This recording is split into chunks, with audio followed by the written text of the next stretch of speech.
This is the Wealthy Investor Show, where we don't just talk about your wealth, we also talk about your holistic health. I'm your host, Matthias. And I'm Erica. And this is the Wealthy Investor.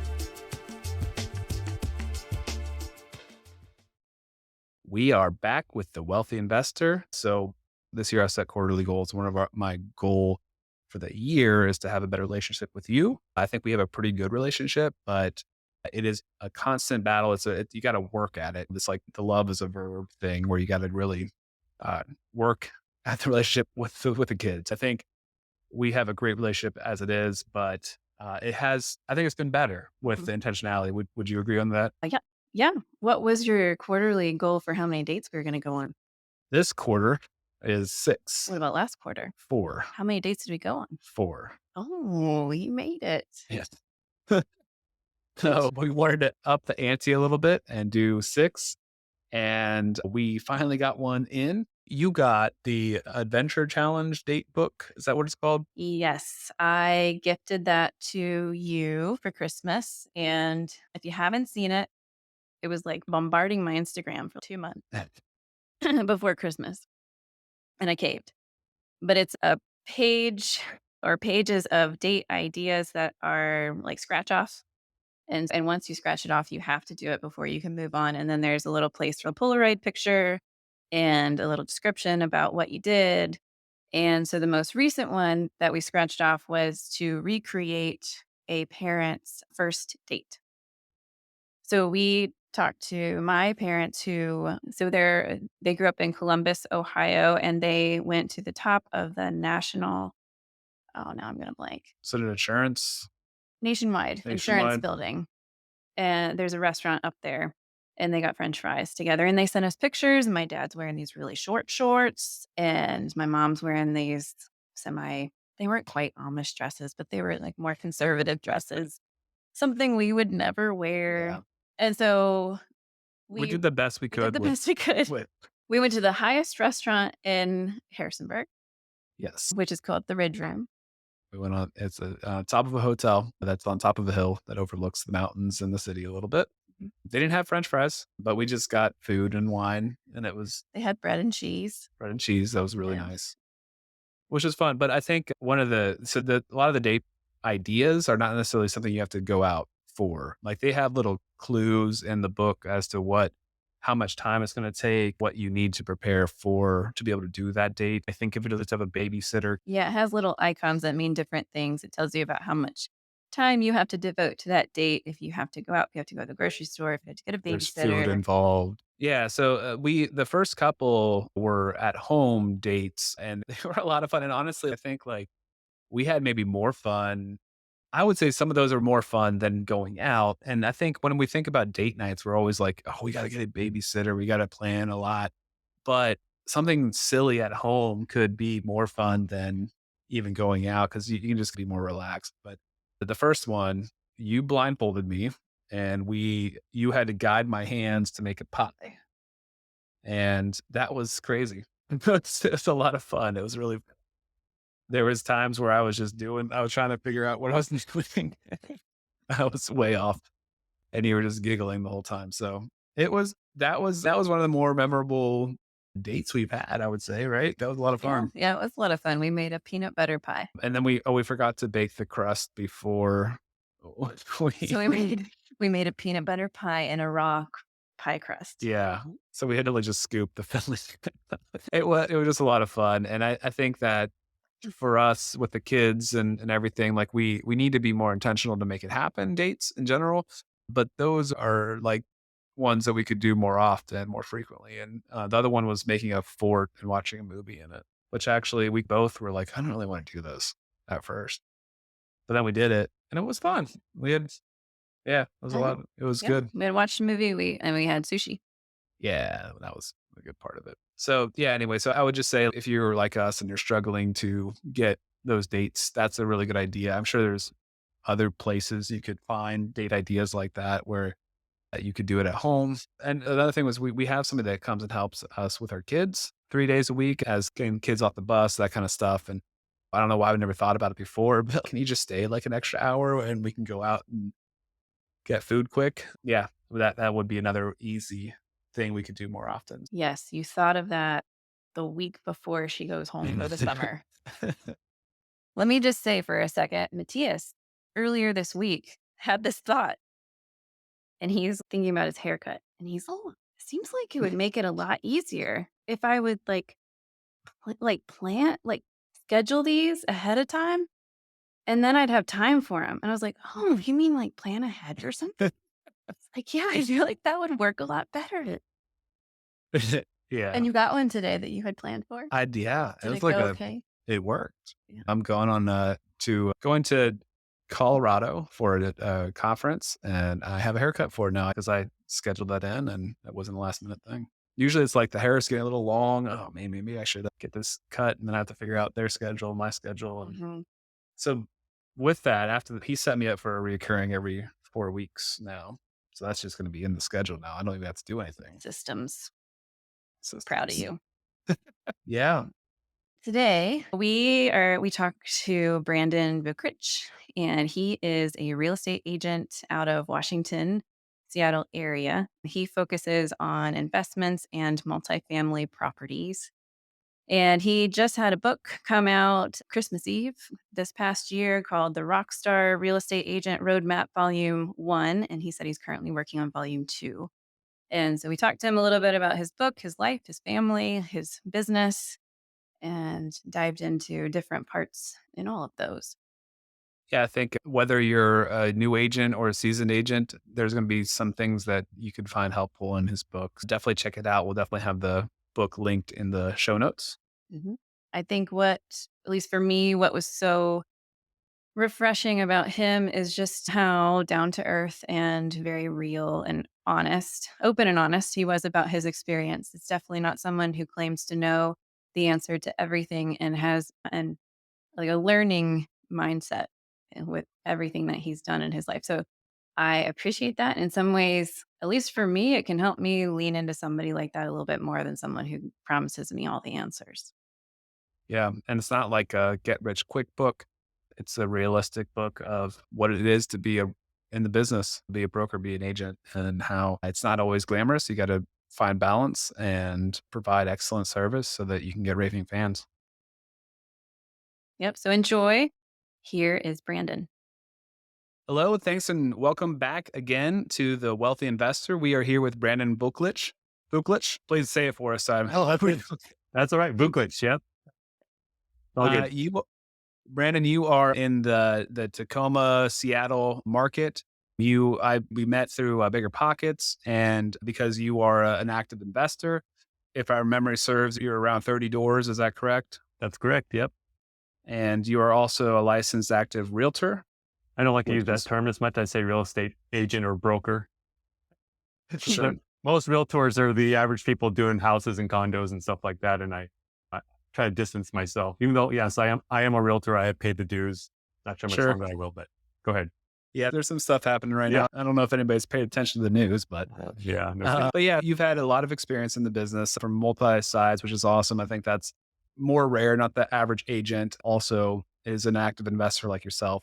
And you've gone so far as to write a book as well about the nuts and bolts of real estate. So we're really excited to have you. Welcome. Yeah. Thank you. I appreciate it. I don't do these very often. So this is a pleasure and a privilege. Oh, good. This will be fun. I actually want to start way back at the beginning, probably. I read your book and it was released, I saw on Christmas Eve this last year, It was. right? Yep. Was that intentional? No, the deadline I put on myself with my assistant, Rebecca, who helped me, was New Year's Eve. I had to get it off my plate. I'd been working on it for a few months and the Yeah. clock was ticking and I just needed to get it done. And that's just how it came out. Yeah. That must have been a bit of relief then. You could spend Christmas Day without that hanging over your head. Yes. One thing off my to-do list for sure. Yeah. Yes. So it's called the Rockstar Real Estate Agent Roadmap. Volume one, And because I'm planning a volume volume one. two. Okay. Perfect. Do you have a date for that coming out? I'd say mid 2025 if I'm lucky. Okay. Yeah. Okay. Yeah, the book itself is very well written. It's an easy read. And I told Matthias it's a book that I wish he would have had when he first started because a lot of the way you talk about the real estate business is it's so realistic and down to earth, and it's not the you're going to make millions talk. It's more about here's what you can expect and here's how to do it and enjoy your life at the same time and have a balance it with your family. But then also you go through very specific step by step how to do each part of the process too. Mhm. And if I heard you correctly, a big focus for you is aligning your values and your goals with how you run your business so that way it can be fulfilling and satisfying as Yes. well. And you had talked about donating to like charities or organizations that you also believe in. You're not just doing it to do it. It's something Mhm. that that's something that speaks to you. And so anyway, it's a really good book and I would recommend it to anybody who's Thank you. starting out or needing just like That's encouraging for me to hear you say it because that was the intent of the book. It wasn't another how to make six figures in real estate. It was just like, this is how to be professional. This is how to be competent, how to set expectations with yourself, with your friends and family if you're going to get into the business. yeah. And you organize the table of contents in such a way that if you needed to look at just a very specific part of a process, you could go to that very easily. And then you would outline it real nicely too. So anyway, I really enjoyed it. I'm not even a real estate agent, but Thank you. Maybe you convinced her to start. Yeah. It's a great time to get into business. Even if you are an experienced agent, I need to actually read it, but I think it's always good to have reminders, and I think it's always fun to hear how other people are doing it or how they have. There could be one nugget that you do differently than I do that I think you can glean off of, and so It's I look forward to reading it. always, I don't think I'm God's gift to real estate and know everything about being an agent by any means. I just, it was just frustrating over the years of being in the business, seeing every week such incompetence and unprofessionalism is driving me nuts. And you don't need a background in sales or business or marketing or customer service or anything to be a licensed broker in Washington. I'm sure the same is pretty much around the country. And Yeah. it's just unbelievable how some people are still in the business. But I just hope that someone, like you said, Matthias, just somebody gets a good nugget or two out of it. That was my goal, right? And that's what I try to get out of books is a good nugget or two and apply it to my business. yeah. I want to start at the very beginning. You mentioned this, I think it was maybe in the introduction to your book or maybe even before, but you originally wanted to be a stockbroker. I did. And then you went on a trip to Mexico and that changed. Yep. Because So funny how life just ends up, right? I definitely wanted to be a stockbroker. Wall Street was my favorite movie in high school. And I love stocks and I love the investing part of it and all of it. But then E-Trade was coming out and I was worried that there weren't going to be stockbrokers. I thought everybody's just going to basically trade on their own. And I went to Mexico and loved the culture, loved just being abroad and came back, changed my majors that I need to be Spanish, international business. And I wanted to do like supply chain logistics and live somewhere in Latin America. have you ever lived in Latin America? I lived in Mexico for a summer. I had to do that for my degree. Yeah. Okay. But nope. I moved to LA in 95 to get closer to Mexico and be more in an international kind of environment. And then I got sidetracked and was there 15 years and met my wife and became a real estate agent. So very different path. Yeah. And from what I remember, your wife, Jamie, Correct. Yep. you moved to Washington to take over. I think it was you took over like a property management property, right? For that was in the family. No, we had a family property. It was a 5 unit. My brother and I both at one point decided that we wanted to move back to Washington. He was in LA too, doing a transportation business for like limousines and chauffeur transportation. He'd Okay. sold it at the right time, did really well. And we both wanted to own more rentals in Washington. And so we hired a business broker to find us a PM business to buy, property management business to buy. So we found one that had about 92 doors under management. And my brother started first. He went up there to Washington first, got ahead of me and took it over, did it. And he was about into it 6 months and says, I hate this business. I'm selling. You're going to take this over. This is not what I expected. And so our stepsister and I decided to buy him out and take it over. And that was in 2010. And when I took it over from my brother, he had grown it really quickly to 120 doors. And then after about 5 years myself, I just got tired of being crapped on week after week by tenants and landlords. And it broke my heart because it's a great business model. I love the property management business model. Plan to do it till the day I retired and just add more doors for myself and grow it. I got up to about 300 doors when I ended up selling. My stepsister bought me out and I went full commission brokerage at that time. That was about 2015 or so. Okay. And yeah, so I'm self-taught broker. I just dove into this and started doing some deals. People would say, "Hey, aren't you licensed? Can we buy a house or sell my house?" I'm like, "Sure, I'll do it." And then I started to love the transactions. I love getting out to neighborhoods that even growing up here, never explored. And every property is different. And I really love it. Yeah, there seemed to be a number of times where you started in like one angle of the business and then something happened, either somebody Yep, transitioned to something different or moved on and then you had to pivot again. And you seem to be very good at taking those as opportunities to try something new or different or dive into absolutely. something I that have you a little bit of a gypsy attitude. I don't think I can do the same thing. Oh, and definitely for 30 years. You hear somebody working for Boeing for 30 years. That's not my personality. I've had other businesses in LA. I'm a serial entrepreneur. But yeah, I try to see where I can pivot and not be just a regular, like you say, like a realtor. So when I left the XP, I left to go to a small boutique business that focused on investors and trying to get their brokers to be investors themselves. And it was just a great pivot Oh, because cool. investors trade not every 7 or 10 years like a home buyer or seller, right? They buy one and they're ready to go as soon as they can again. So they're doing deals every 2 years or 3 years versus you sell somebody a home, you're not going to, it's unlikely you're going to help them in the next 7 to 10 years at the earliest. So is that kind of your niche at the moment for in the sales world is helping other investors? Yes. My specialty is 2 to 20 unit multifamily Okay. and getting investors. I have specific clients. I have house hackers, young couples that don't want to buy a Yeah. house. They want to get a house with a dadu or ADU or maybe a duplex. And that's brilliant. I wish I would have done that when I was Yeah, in my early same. 20s. And then the other side is helping smaller investors either get their foot in the door in their first multifamily or do 1031 and scale out of their single family rental into a duplex or a Mhm. fourplex. I've got one recent client who sold a condo and he bought a fourplex. Right now I've got under contract, another individual that sold his single family on the east side in Bellevue, and we're under contract for an 8 unit. So these are all clients that are ready to just get out of that single family Yeah. investor mindset and scale up. And so that's my specialty. And I walk the talk because I like boring and conservative multifamily long-term buy and hold. And that's what I own mostly.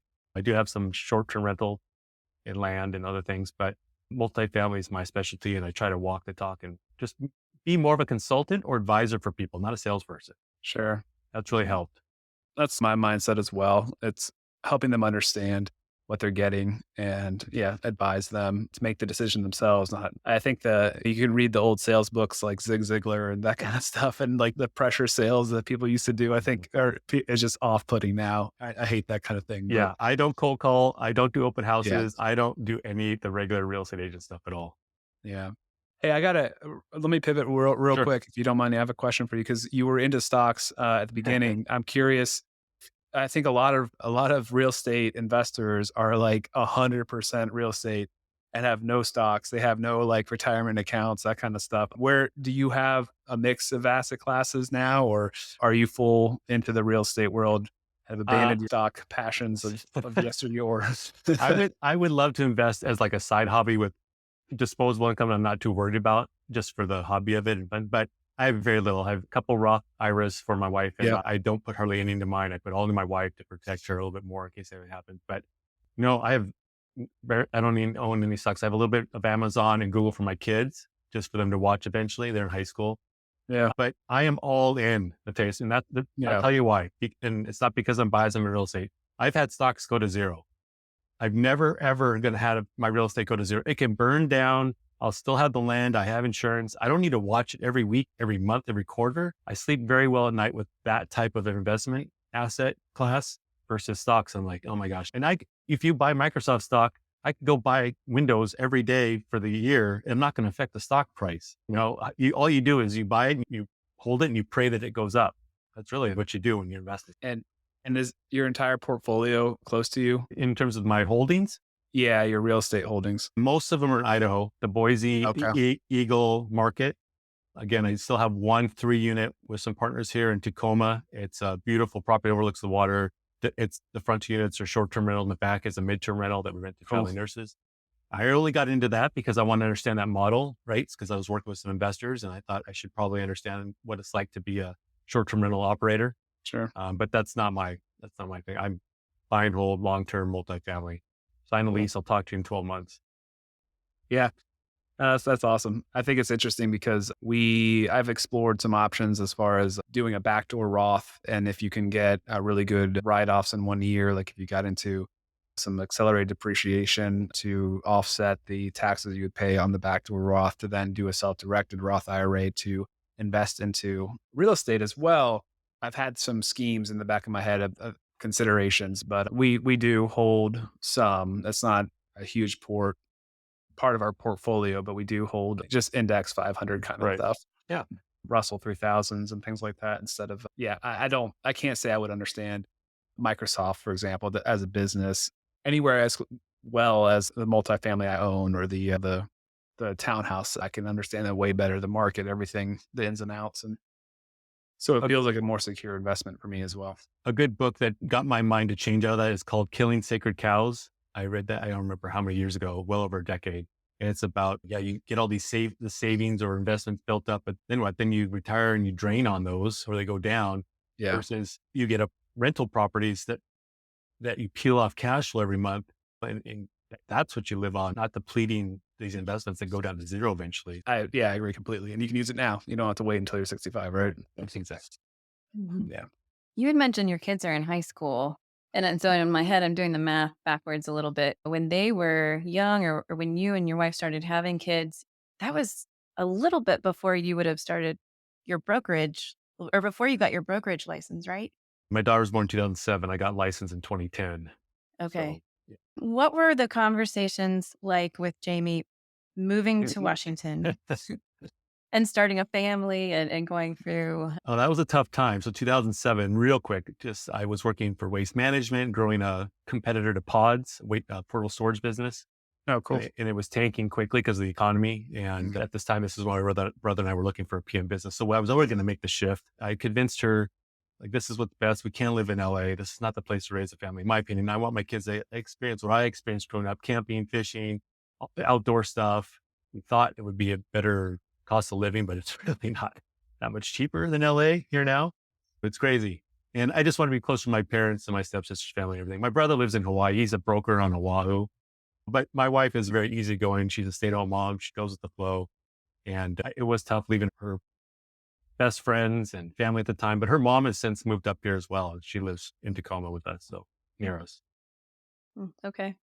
So when she sounds like she can adjust very Yes. easily. Yeah. Yeah. And when you all had young children, so we have a 7-year-old, a 4-year-old, and an almost 2-year-old. Oh, man. So our life is very busy. Mhm. And it's really tough. We talk about this all the time. It's really tough to balance just the hours that come with real estate. And you mentioned this in your book too. I Mhm. identified a lot with that, how they just happen at all hours, and you have to set your own boundaries, what that means for you and what works Yep. for your family. I'm curious how you and Jamie figured that out.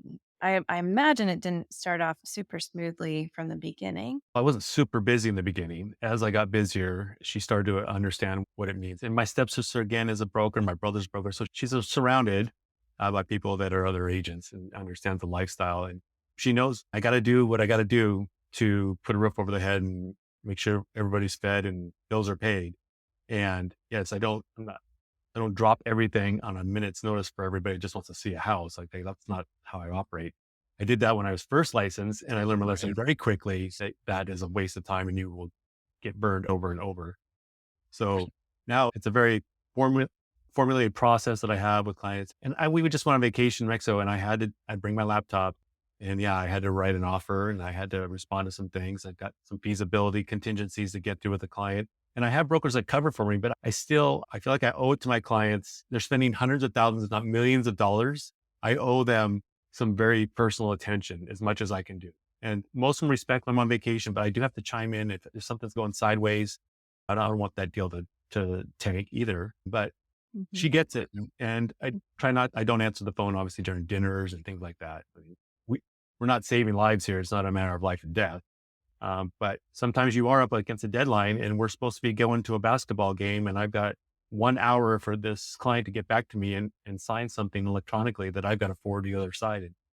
And Mhm. it's super frustrating and it can be a challenge, but I just know after this many years, you just have to expect it. Thank you for mentioning that. That's what I put in the book. You have to have these expectations going in. And It's not Yeah. right or wrong. I know agents that say, I only work 9 to 5 and I will get back to you within 24 hours kind of thing. I don't work weekends. It's like, okay, Mhm. so Yeah. I know for me, it's been helpful when I know that something is going sideways, because sometimes it can be going sideways and processing it internally, but hasn't said anything yet. And so I have no idea that there's this other stress hanging out over his head until he says to me, just so you know, I'm dealing with something big over here. oh yeah, my wife And knows when then, I'm, yeah, yeah. when that stuff's going sideways, she knows, she can sense it in me. Oh, really? Oh yeah. She can pick it up? Oh yeah. Oh, I'm not just over here intuitive. TikToking. No, I'm exactly. super And and this is what clients and most of the general public don't understand. And I can't speak for every agent, but I take it very personally. There's a lot of liability on our behalf if we forget to check one box or yeah. something, miss some term. And I really don't want disappointed clients. I Yeah. really want them very happy and creating raving fans out of them, and that their experience was not stressful. I try to take that on so they don't see it. And man, yeah, there's been some over 14 years of doing this. There have been some ones that just almost wrecked me. Um, Yeah. Well, you mentioned, I don't know if you want to talk about this a little bit, a deal you were working on that went a little sideways while your folks were on their honeymoon, oh gosh, and you yeah. took care of it behind the scenes so that they didn't have to be bothered. How did you orchestrate that? These were clients that were selling a home and they were under contract to buy a home. And this was a very hot market. So we were fortunate to be under contract on this other home that they were buying. So I don't know why they planned their wedding and honeymoon right at the same time. Give me a break. So they were on their honeymoon, and the buyer of their home was starting to get cold feet over the most ridiculous thing ever, a hot water heater that he thought was too old, Oh and my he thought goodness. that the square footage was not accurate in the public record. He's bringing this up after we're supposed to close. And he was willing, he said he was, and I didn't know if I believed him or not at the time, but I just didn't want to risk it. He said he was going to kill the deal or if that water heater didn't get replaced. And so called the plumber, got him out there. $1,600 later, I paid for it out of pocket. I just went off, got it done. Never told my clients. I said, oh, I had to tell them what we were doing though. But I said, don't worry about it. It's being taken care of. This is not now on you. But because I had to get their permission, obviously, to swap out their water heater. But I didn't let them know what was all happening in the background. And yeah, you do what you got to do sometimes. I think some people may have dug their heels in the ground and told that buyer good luck or whatever and start all over. But I could not, in my mind, comprehend telling my clients on their honeymoon that we lost this buyer of the house, which could fail to lose the opportunity to buy the other home. No, never going to happen. Good for you. Yeah. Good for you. That's worth the money right there. And I'm sure they were raving fans after that. Yeah, they were there. Great. That's awesome. You had mentioned too, along that line, just the emotions involved in just the whole process of buying and selling. And that's one reason why I think investment was enjoyable to you, because it's more of a business transaction as opposed to an emotional investment in your home. Mm-hmm.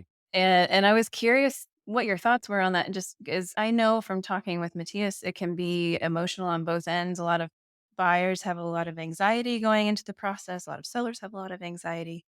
It often brings up just a lot for everybody, and we often joke we're gonna slip them my business card on the side. Yeah. Talk to him a little I bit. know. My favorite way to approach it, to my consultations, I tell people, I cannot eliminate emotions 100% from a transaction. Just never going to happen. The goal is to let logic prevail at all times whenever we can, right? There's going to be buyer emotion. There's going to be seller emotion. How can we limit that and let logic prevail, especially when we're negotiating like inspection items and things like that? And my buyer's like all freaked out over something with, let's say, the sewer line, right? And we got a bid for $11,000. I take that and I go to the seller, the listing, and say, look, this is still a good property. My buyer still wanted, but we found this huge thing. We need $11,000 credit to fix it. Any buyer is going to have this problem, right? Right. So you don't want to start all over with a new buyer with new inspections, bugging your tenants, making out another questionable transaction that you're going to close or not. Give us 11,000. Let's keep this deal on board. Let's keep it going forward. I try to present the logic here, right? So not that the buyer's all freaking out and then showing the emotional side, but Right. the logical side is there's a sewer line problem. It's $11,000. Almost any savvy buyer and investor is going to find that. So let's just keep the deal moving forward. So That it reminds me, Brandon, I feel like there was a distinct period in my business where I got busy enough that if you're busy enough, you start having problems. If you're, and then when they multiply at the same time, like it can be really stressful. And I remember being pretty down at one point where I was just everything was it was just raining on me Yeah. on all Happen. directions. It was really weighing me down. Yeah. And I think at that point, I decided, you know what? There's only so much I can do, and getting like personally invested in that doesn't really help make it better, and it might actually make it worse. And so there was this like distinct moment where I just had to realize, okay, look, all you can do is all you can do. Like you can do the best you can, be there for them, but you can't let yourself get dragged down with it. So I haven't actually read the book, but The Subtle Art of Not Giving a F. Yes. Yeah. I haven't actually read the book, but that Right. title was like my Right. mantra. So I don't even know if that's Yeah. what the book's about, but I I know. I basically just, you know what? Like I do absolutely care and I do want the best for my clients, but I can't let myself get dragged down because my performance is gonna be worse. Right. And so I will show up and do everything I can, but I can't get emotionally invested like I No. used to. And ultimately, it's their decision, right? If they get worked up over something you don't think is a big deal, I can't try and change their emotions about being worked up over that. I can try and talk sense into them about this is not a big deal on almost every property we see. But if it bothers them enough that they don't want to, I don't want to force anybody to buy Yes. something or sell something they're not ready to sell, whatever. So I trust the process. I'm a Christian. God's plan, like, doesn't happen. Okay, we'll get them on the next one. I'm not too worried about it. Yep. And with experience and actually having a good amount of business that you're working with, like that's also a luxury that you can not feel like it's a huge deal that one deal is going to fall apart. Yeah. Like you'll be fine, and they'll probably buy something else, and everything I've will been there, work out. and you don't want to work with a desperate agent. That Yes. is a very uh, not a good space to be in because they're not really looking out for the client's best interest because they got bills to pay and they need that check. Yep. And I've been there starting out, and you're like, oh man, please don't, please stick. I have this deal, please stick. But yes, now that busier, you get a little more lucky and you can really focus on that. I tell my clients, I really, at the end of the day, I would like to make something on this deal, the commission, whatever's being offered. But if I make nothing and I create a raving fan out of you, I'm not so short sighted that it has to be this income on Yeah. this deal. I need a funnel to be filled for the next 10, 12 years or so of my career. And the more raving fans I create, the more referrals you get and everything just expands from there. So Absolutely. Mhm. That's a good reminder too that as agents, you serve as this emotional anchor for your clients who you're working with too, because they're likely feeding off of you. And if you're anxious and upset about something, then that might tell them that they also need to feel that way too. totally agree. Yeah. Point. I wanted to ask you too, you led into this just a second ago, but you had said something in your book about, I wish I had written down this quote, but it was something about organizing your business so that you can be consistently on cloud 9 more often than not. And Okay. it was you do you remember this? A little bit. You were talking about, how the business it can feel so bipolar sometimes, and there can be dry spots, and then there can be very lucrative spots.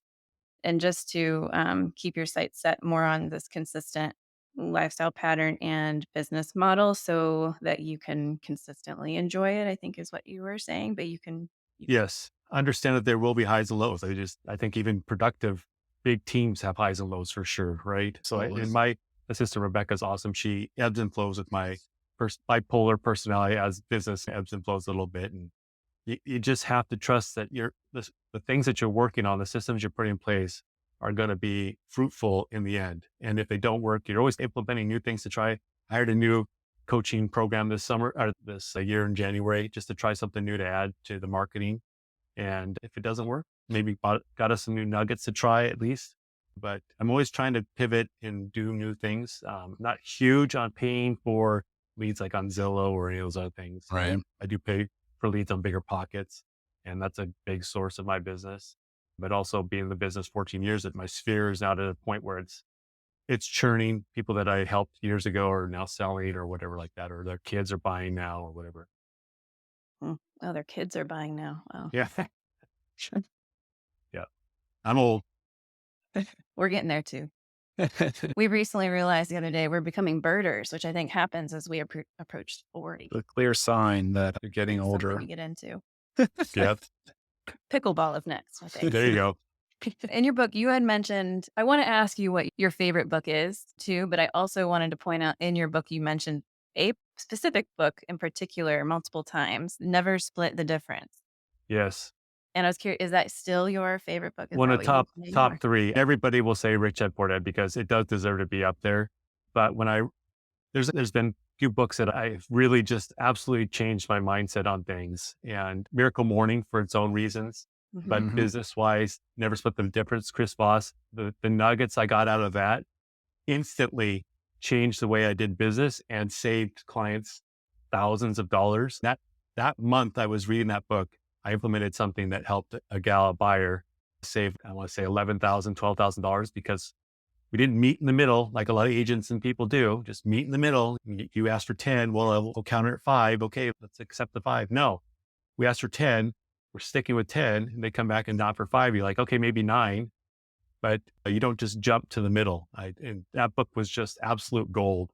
The one that stuck out to me was how he says, is a win always good? If I want to wear black shoes and my wife wants me to wear brown shoes, so I put one of each on. Now I look like an idiot when I go out. I'm like, that is a perfect analogy where a win doesn't work.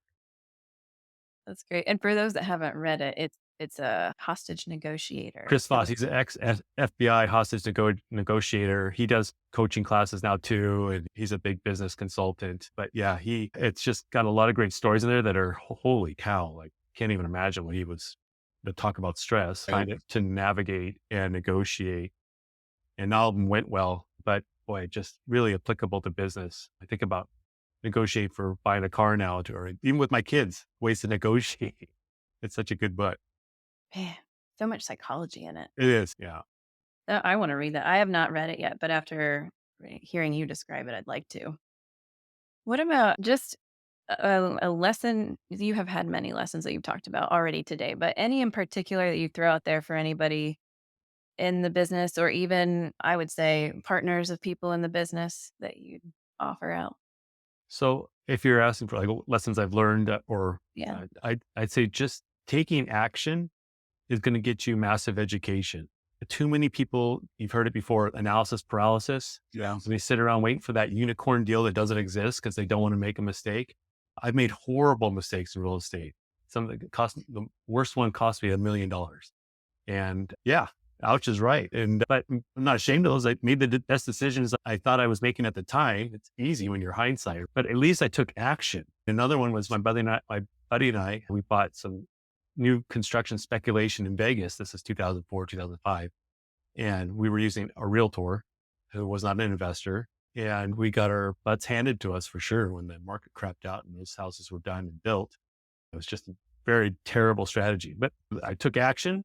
Something I learned. I never learned any of that in the 4 years of business school, right? That was real life application that I got. So I agree with that completely. I think like usually real estate investing is not a zero sum game. Normally you might lose some of it, but you're not going to lose all of it. And people often treat it like you're investing $200,000 and you're going to lose $200,000 if it goes wrong, but usually it's not that bad. But certainly the lessons learned, even if it does go awry, like you're talking about, is so valuable because yeah, you're going to make better decisions in the future or yep. And learn I something.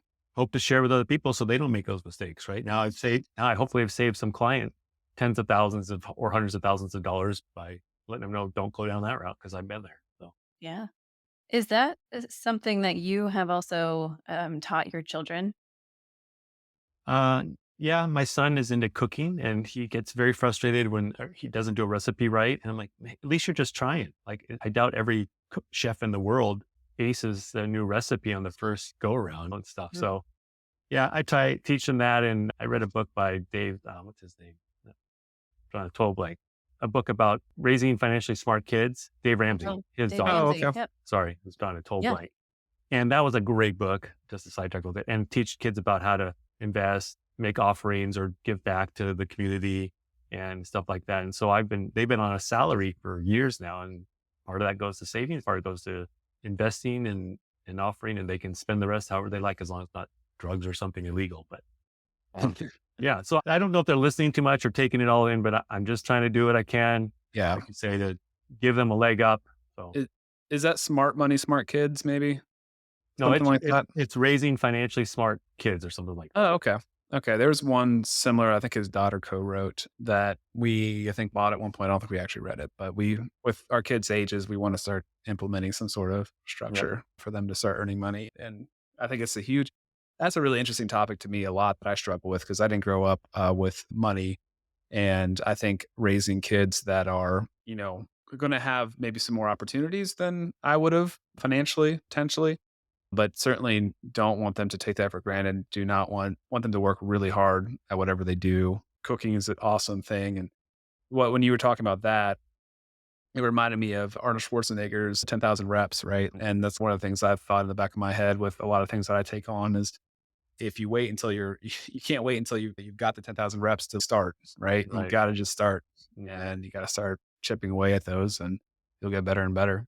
It is interesting. They have a bit of a different mindset than I did as a kid. Like our 7-year-old daughter the other day, she told us that she was going to start saving for a house, Awesome. which I don't think I ever would have thought I could even buy a house when I Yeah. was her I age. didn't I know. didn't know that was That's- even a possibility. And so it's fun to see. But I like the take action mindset too. We're trying that. This is a little bit of a different vein, but we're trying that a little bit with her with gymnastics because she loves gymnastics. She's so good at it, but she has a lot of social anxiety being Mhm. in a gymnastics class. Yeah. And so instead of just keeping her out of that, we signed her up for taking her, but we told her she can choose whether she participates or not. That can be when she's ready, she can do that. But at least let's just get you in the room Good. and that, Yeah. and then we'll see where we go from there. Yep. And kids they want to be experts right away from day one. And like you talk about, Yeah. it's all about practice and taking action. You're not going to be great at guitar or anything else or basketball just because you started. It takes time. So Yeah. same with investing. Takes time. You're not going to make millions overnight in real estate. Usually, it is a slow game. Yes. Lots of patience.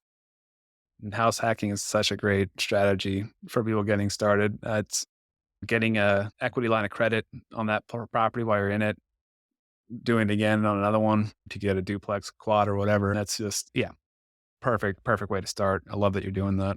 Mhm. Encouraging for people to do that. Yeah. Brandon, thank you so much for Sure. joining us today. It was really fun to talk to you, walk through your book a little bit. Yeah, I appreciate you mentioning it. I'll look forward to volume 2. We focus on investor-friendly agents. Oh, you can Oh, do there you that. go. Yeah, Yeah. perfect. We'll have to have you back and talk about that one when it's out. Sounds good. Thank Yeah, you, guys. absolutely. Yep. Thanks for listening to the Wealthy Investor Podcast, where we talk about wealth and holistic health. If you enjoy our content, subscribe wherever you get your podcasts to hear new episodes every Thursday. If you really like our content, you can follow us on social media at The Wealthy Investor, wealthy spelled Wellthy.